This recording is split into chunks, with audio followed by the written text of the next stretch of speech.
Šioje pamokoje susipažinsime su Editable Spline ir Editable Spline modifikatoriumi. Nusipaišykime paprastą helix spyruoklę.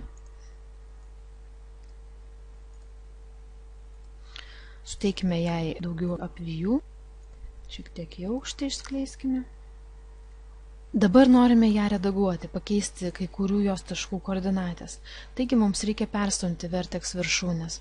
Tam, kad taptų prieinami spline linijų subrėžimai, turime paprastas parametrinės spline paversti į redaguojamas editable spline. Formą paversti į editable spline galima keliais būdais. Pirmas yra pažymėti patį objektą, spausti dešinį pelės mygtuką ir atsidariusiame sąraše susirasti Convert to Editable Spline. Padarykime šios spyruoklės kopiją. Ir dabar paverskime ją į Editable Spline, Convert to Editable Spline. Taigi tai yra vienas iš metodų. Kitas metodas prieiti prie subrėžimų ir pritaikyti modifikatorių Editable Spline. Pažymėkime vėl savo pirmąją spyruoklę.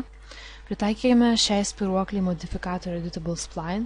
Einame į Modify kortelę ir susirandame Edit Spline. Kad greičiau surastume modifikatorių, tiesiog spaudžiame E raidelę klaviatūroje ir štai mūsų Edit Spline atsirado antroje eilutėje.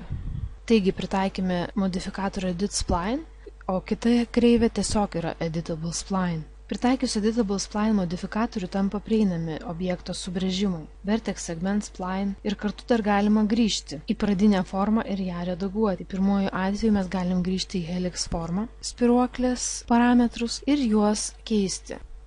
Tuo tarpu paverstos į Editable Spline mes kreivės taip lengvai redaguoti nebegalime. Galime tik tai apskritai prieiti prie jos subrėžimų ir taip keisti jos formą. Taigi, paverčiant formą Editable Spline, išsaugojus projektą tampa prieinami redagavimo subrėžimai, tačiau modifikavimo stulpelėje dingsta veiksmų istorija ir išlieka tik Editable Spline.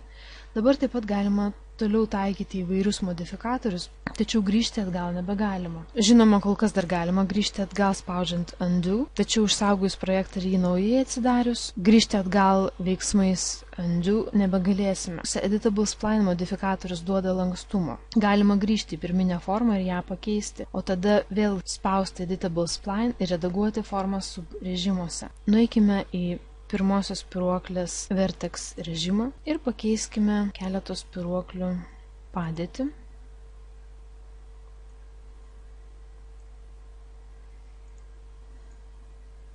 Ir dabar grįžkime į helix. Kol kas nekreipiame dėmesio į šią lentelę, spaudžiame jas. Ir dabar mes norime pakeisti spyruoklės formą, visas spyruoklės nuleisti arčiau žemės. Taigi pasirenkam bijas. Ir štai išgauname norimą formą. Kad tą patį padarytume su kita forma, jau mes turėtume daugiau pavargti. Tai yra žymėti atskiras apvijas ir jas po truputį leisti į nulinį lygmenį.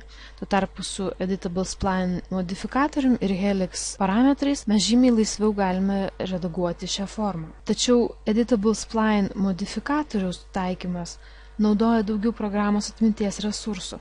Tuo tarpu Convert to Editable Spline metodas yra taupesnis ir todėl efektyvesnis būdas. Kai projekte atsiranda daugybė objektų, tam, kad kompiuteris nestrigtų, viskas turi būti modeliuojama apgalvotai.